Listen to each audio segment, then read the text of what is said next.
Bismillahirrahmanirrahim. Assalamu alaikum wa rahmatullahi wa ala Muhammad sallallahu ta'ala alayhi wa alihi wa sallam. Welcome to सियासी शतरंज. ख़वातीन व हज़रात, सियासी शतरंज में आजकल इत्तेहाद का मौसम चल रहा है. जिससे इख्तिलाफ था उससे भी इत्तेहाद, जिससे इत्तेफाक था फिर खैर उससे तो इत्तेहाद होना ही था. हम जानते हैं पाकिस्तान ने पिछली जमहूरियत जो देखी है 16 महीने पीटीएम की, उसमें भी एक अनोखा गुलदस्ता था जिसके अंदर इत्तेहाद हमने होते हुए देखा. लेकिन आज भी ऐसा ही लग रहा है कि आने वाले इलेक्शंस के बाद भी एक गुलदस्ता ही बनेगा, एक इत्तेहाद ही होगा. लेकिन बात करें अगर इत्तेहाद की और सिंध की पॉलिटिक्स की स्पेशली, तो आज एक बड़ी डेवलपमेंट हमने वहां देखी. लेकिन before we come to that मैं याद दिलाना चाहूंगा कि 5 सितंबर 2023 को MQM पाकिस्तान और GDA के दरमियान एक अहम मुलाकात हुई और कहा गया था इत्तेहाद हो गया.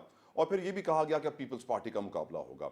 फिर 2 अक्टूबर को फिर मुलाकात होती है MQM की GDA से, JUIFA से, फंक्शनल लीग से, जिसके बाद कहा गया इत्तेहाद हो गया है और अब पीपल्स पार्टी को हम मात देंगे. उसके बाद आज 7 नवंबर 2023 को मुस्लिम लीग नून की मुलाकात होती है MQM पाकिस्तान से और कहा गया इत्तेहाद हो गया है और अब पीपल्स पार्टी को दोबारा मात देंगे. और हम सब मिलके बात कर रहे हैं तो देखा यही जा रहा है कि सारे इत्तेहादी कोशिश कर रहे हैं कि वो पड़े भारी आसिफ अली जरदारी पे. लेकिन हम जानते हैं ये नारा बड़ा पुराना है, एक जरदारी सब पे भारी. तो यकीनन आने वाला वक्त बताएगा. आज हम इसके ऊपर तफसीलन डिस्कशन भी करेंगे कि क्या इस इत्तेहाद के बावजूद पीपल्स पार्टी क्लीन स्वीप करेगी सिंध से या कुछ टफ टाइम होंगे. पीपल्स पार्टी वाले हमेशा कहते तो यही हैं कि हम आसानी से इलेक्शंस में खड़े भी होंगे, मुकाबला भी करेंगे, जीतेंगे भी और हमें कोई कंपटीशन नहीं होगा. लेट्स सी, आने वाला वक्त बताएगा. आज हमारे माहिरीन क्या कहेंगे इसके ऊपर भी गुफ्तगू होगी. और MQM और कितने इत्तेहाद करेगी, मैं ये भी सोचने पर मजबूर हूं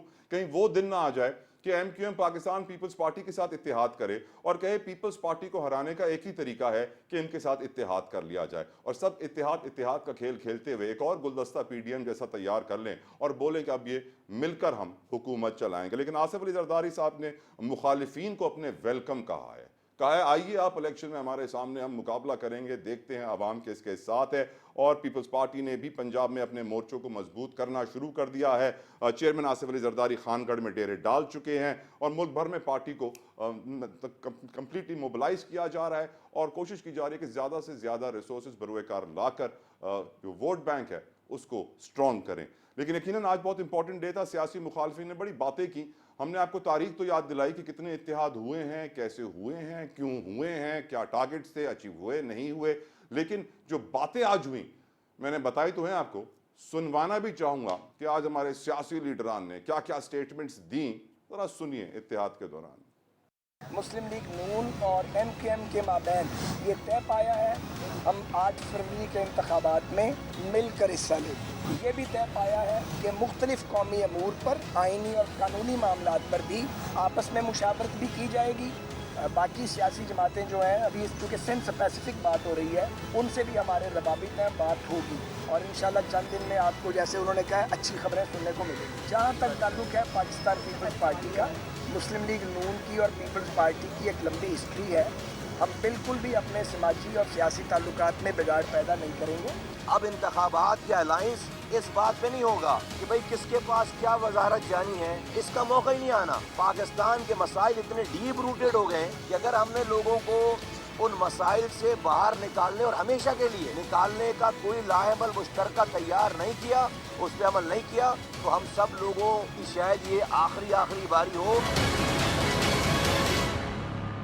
PDM 16 माह चली, अब दोबारा को PDM की हुकूमत बनने की है आगे मुस्तकबिल के अंदर? मेरा ख्याल है इलेक्शन के बाद हालात बताएंगे कि क्या होगा. सरदार साहब तहरीक इंसाफ से भी रब्ता की पार्टी के तमाम सियासी जमातों से रब्ता जी तकरीबन सबसे, तहरीक इंसाफ से भी तकरीबन सबसे. आज मुल्क के मसाइल का हल भी ये है कि जो स्टेक होल्डर्स हैं मुल्क की सियासत में, सियासतदान, अस्करी क़यादत और जो हमारी जुडिशल लीडरशिप है, इनको बैठ कर आगे के रास्ते का तयन करना पड़ेगा.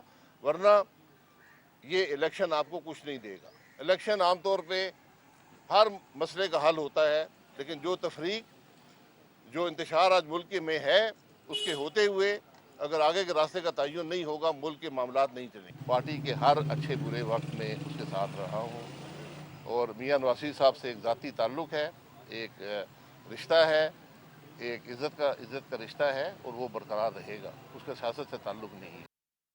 جو گفتگو آپ نے شاہد حقان عباسی سابق وزیر اعظم کی سنی، اسے واضح ہوتا ہے کہ ملک کے معاشی چیلنجز سیاسی اور معاشرتی چیلنجز سے زیادہ بڑے ہیں۔ ہم یہ جانتے ہیں کہ آئی ایم ایف کے اس وقت مذاکرات ہو رہے ہیں، جس طرح شاہد حقان عباسی نے کہا، سابق وزیر اعظم نے کہا کہ اگر ہم نے اپنے ٹارگٹ چینج نہیں کیے، اپنے ایجنڈاز چینج نہیں کیے تو الیکشن سے کچھ حاصل نہیں ہوگا۔ اگر الیکشن سے کچھ حاصل نہیں ہوگا پھر یقیناً ہر پاکستانی سوچنے پر مجبور ہے کہ وہ کیا ایسا کام ہے جس کو کرنے سے کچھ حاصل ہوگا۔ لیکن اس وقت آئی ایم ایف یہ کہہ رہا ہے ٹیکس نیٹ کو بڑھانے سے کچھ حاصل ہوگا۔ ٹیکس نیٹ ہم جانتے ہیں وہ جال ہوتا ہے جس میں زیادہ سے زیادہ لوگ ٹیکس دیں، اور جو فائلرز ہیں ان کی کوانٹٹی بڑھانی ہے اور ٹیکس پیئرز کی تعداد بڑھانی ہے۔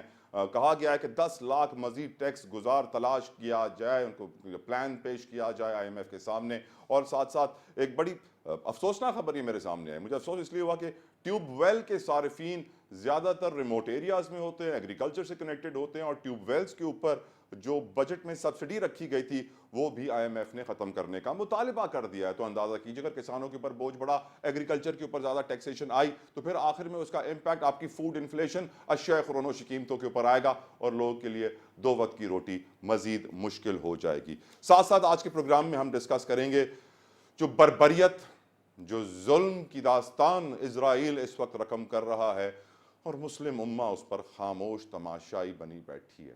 آج تمام تر مسلم ممالک کے لیے جو امدادی سامان ہے وہ غزہ کی پٹی تک پہنچانا مشکل ہی نہیں ناممکن ہو چکا ہے، کیونکہ وہ جو سامان ہے وہ اتنے وقت سے کھڑا ہے بارڈر کے اوپر غزہ کے، لیکن اسرائیلی حکام اسے اندر نہیں جانے دے رہے۔ وہ پڑے پڑے سڑ جائے، خراب ہو جائے، پھر شاید وہ جانے دیں۔ لیکن بڑی افسوس کی صورتحال ہے کہ 2 ارب مسلمانوں کی آبادی دیکھ رہی ہے کیا ہو رہا ہے، آواز اٹھا رہی ہے، لیکن کوئی کچھ کر نہیں پا رہا ہے۔ اسرائیل حقیقتاً اس قدر طاقتور ہے کہ کوئی اس کا بال بھی باقی نہیں کر سکتا۔ اس وقت جو تک کی جو اطلاعات ہیں 10,000 سے زائد فلسطینی شہید ہو چکے ہیں، اور ہم اپنے آپ کو مسلمان کہتے ہیں۔ سوچنے کی ضرورت ہے کہ مسلمان ممالک آج اتنے بے بس اور بے حس کیوں ہوئے ہوئے ہیں کہ کچھ کر نہیں سکتے ہیں۔ 56 مساجد شہید ہو چکی ہیں، 122 اسکول اور ہزاروں رہائشی عمارتیں تباہ ہو چکی ہیں، ہر گھنٹے اوسطاً 5 خواتین 6 بچے شہید ہو رہے ہیں۔ اسرائیلی وزیر اعظم اپنی ہٹ درمی برقرار رکھے ہوئے، ان کا منصوبہ یہی ہے کہ غزہ کی پٹی کو مکمل طور پہ خالی کرنا ہے، فلسطینی ہمارے مسلمان بھائیوں بہنوں کو مصر کی طرف لے جانا ہے۔ اطلاعات یہ بھی ہیں کہ مصر کو کہا گیا ہے کہ ان کے 30 ارب ڈالرز کا قرضہ معاف کر دیا جائے گا اگر وہ اپنے بارڈر کے قریب زمین مختص کر دیں فلسطینی مہاجرین کے لیے، ریفیوجیز کے لیے، کیونکہ ان کو ان کے گھر سے بے دخل کر دیا جائے گا، ان کے اوپر ان کی زمین تنگ کر دی جائے گی۔ لیکن ہم جانتے ہیں کہ قرآن پاک میں اللہ سبحانہ و تعالیٰ نے واضح لکھ دیا ہے کہ کس کے لیے اس دنیا میں زمین تنگ ہوگی اور ہو رہی ہے۔ اب ہمیں سوچنا ہوگا کہ ہم کس ڈائریکشن میں جا رہے ہیں، کیونکہ اگر ہم اسی ڈائریکشن میں جاتے رہے تو یقیناً بہت زیادہ نقصان اٹھائیں گے۔ ہمیں بہت سارے مہمان جوائن کرنے والے ہیں۔ ریحان ہاشمی صاحب ہمارے ساتھ ہوں گے فرام MQM پاکستان، ساتھ ساتھ کامران مرزا صاحب ہمارے ساتھ ہوں گے JUI سے، اور سابق سفیر ظفر اللہ شیخ صاحب ہمیں جوائن کریں گے۔ معیشت کو بھی ہم ڈسکس کریں گے، فلسطین کو بھی ہم ڈسکس کریں گے، سیاست کو بھی کریں گے۔ اس بریک کے بعد ہمارے ساتھ رہیے گا۔